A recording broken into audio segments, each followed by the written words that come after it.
ബീഹാറിലും ജാർഖണ്ഡിലും ഇടിമിന്നലേറ്റ് 13 പേർ മരിച്ചു. വൈശാലിയിൽ 3 പേരും നവാഡയിലും ജമുയിലും ഒരാൾ വീതവുമാണ് മരിച്ചത്. ജാർഖണ്ഡിൽ മാത്രം മരിച്ചത് സ്ത്രീകളടക്കം 13 പേരാണ്. YS അഭിനന്ദ് വിവരങ്ങളുമായി. അഭിനന്ദ്, ഇപ്പോൾ ഇടിമിന്നലേറ്റ് ഉള്ള മരണസംഖ്യയാണ് ഇപ്പോൾ അറിയുന്നത്. അവിടെയൊക്കെ ശക്തമായ കാറ്റും മഴയുമൊക്കെയാണോ?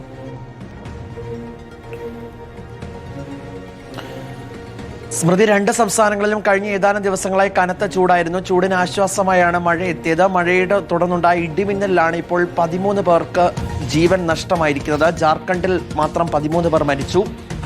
ബീഹാറിൽ 5 പേർ മരിച്ചു. അങ്ങനെ 18 മരണമാണ് ആകെ റിപ്പോർട്ട് ചെയ്തിരിക്കുന്നത്.